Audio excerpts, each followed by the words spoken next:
One of the things I am most looking forward to in Starfield is the trait system. So today we're going to go over all of the traits we know about in Starfield and go over all of the new ones that were recently revealed in Todd's latest interview.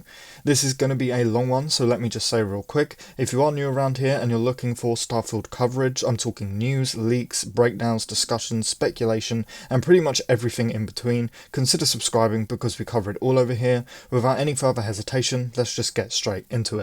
Alright, so the first one we see is Introvert me as fuck. You really need your alone time. You have more endurance when adventuring alone, but less when adventuring with other human companions, and for obvious reasons this can't be used with Extrovert. So this is basically your Lone Wanderer perk. For those who have played Fallout, we can assume that Extrovert does the opposite, giving you more endurance when you have companions with you, and so on.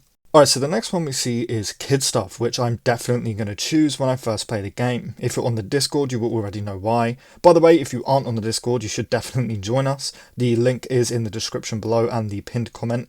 Your parents are alive and well. You can visit them on their home, but 10% of all of your money you earn is deducted and automatically sent to them. This sounds amazing. We can meet our parents. Now, recently Todd did say that there are ways to stop the negative parts of traits. But each one obviously comes with some sort of negative as well, and we have a way in the game, kind of an activity or quest you can do to remove that trait, as opposed to, don't like my character, I want to start over. Each of them are something like that you can solve that removes the entire trait for the rest of your playthrough. So I think it's kind of safe to assume we can actually off our parents if we really want to as well. Next we see Neon Street Rat. You grew up on the mean streets of Neon, and you gain access to special dialogue options and better rewards from some missions on Neon. Crime bounty by other factions is greatly increased, and you can see here that we cannot combine this with any other faction alliance trait. So we can see up here the 3-star collective settler, for example, which we talk about later. We won't be able to use both of these at once. Raised Enlightened. You grew up as a member of the Enlightened. You gain a significant discount at the organization's store, but lose access to Sanctum Universum store, and of course it cannot be combined with any other religion trait. And of course we can see that Raised Universal, which basically does the exact same thing but with the Sanctum Universum. Serpent's Embrace. You grew up worshipping the Great Serpent. Grab jumping provides a temporary boost to health and endurance, but health and endurance are lowered if you don't continue jumping regularly, like an addiction. Again, it cannot be combined with other religion traits. Okay, this sounds so ridiculous that I love it, so we just have to jump around constantly. That will definitely make for some interesting playthroughs, to say the least. And next we have Spaced. Your body has become acclimed to space. Health and endurance are increased when in space, but decreased when on the surface. Cannot be combined with Terra Firma, which we can assume does the opposite thing. Starter Home. You own a small house on a peaceful little moon, but it comes with a 50,000 credit mortgage with Gal Bank.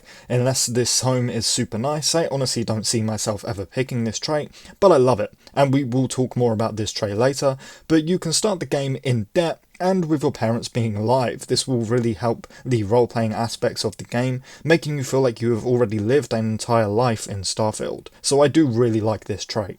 Well, that was all of the traits that we saw in the original showcase, but as the title says, we have more that have recently been revealed, so let's go over them, starting with Alien DNA. For a very split second, you can see the Alien DNA trait, which we've all been wondering about, and it reads, you volunteered for a controversial experiment that combines alien and human DNA. As a result, you start with a higher health pool and greater endurance, but healing items aren't as effective. Super interesting. I really can't wait to dive into the lore about this once we get the full game.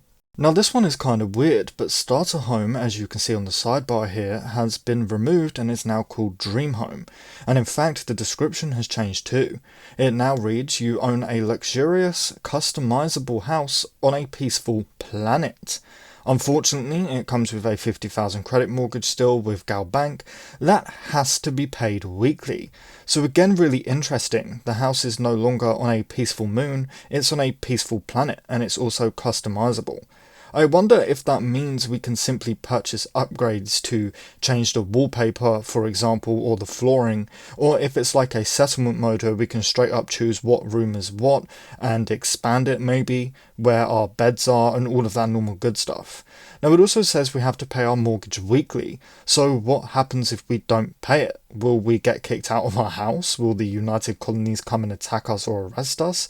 Again, I'm probably not going to choose this trait, especially not for my first playthrough, because it just sounds like more hassle than it's worth, but I am really interested in this. Anyway, moving on. Next we have Empath. You are deeply connected to the feelings of others. Performing actions your companion likes will result in a temporary increase in combat effectiveness, but performing actions that they dislike will have the precise opposite effect. This is great, at least for me. You all know I've been saying for months I want to see Fallout 4-like companions in Starfield. I want companions with likes and dislikes and actual personalities. I was really worried that Starfield would go back to Skyrim's pathetic robot companions. I'm so over the moon that Bethesda is bringing this back, but let's move on. We do see Extrovert, but again it basically just does the exact opposite of Introvert, so I'm not going to bother going over it. Next we have Freestar Collective Settler. You gain access to special Freestar Collective dialogue options and better rewards from some missions given by the faction, but crime bounty towards other factions is greatly increased. So again, sort of the same thing as Neon Street Rat. And of course we see Hero Worshipped, which I won't lie, I'm probably picking for my first playthrough. You've earned the attention of an annoying, adoring fan. Oh god. Who will show up randomly and jabber you. On the plus side, he'll bring you gifts. This is just hilarious. The adoring fan from Oblivion is back, at least in some form. I really hope this adoring fan looks like the adoring fan from Oblivion. Anyway guys, that is every single trait we have seen from Starfield so far. Let me know which traits you are mostly looking forward to in the comments below. If you haven't joined our Discord yet, come and hang out. We'll very likely be talking about these traits tonight. We have so much fun over there, just come and join us if you haven't already. If you did enjoy the video, please do drop it a like, it really helps me out more than you can imagine, and as I said earlier, if you do want to stay up to date on Starfield news, leaks, discussions, and plenty of other content, consider subscribing because we cover it all over here. Anyway, with that said, thank you all so much for watching, and I really hope to see you in the next one.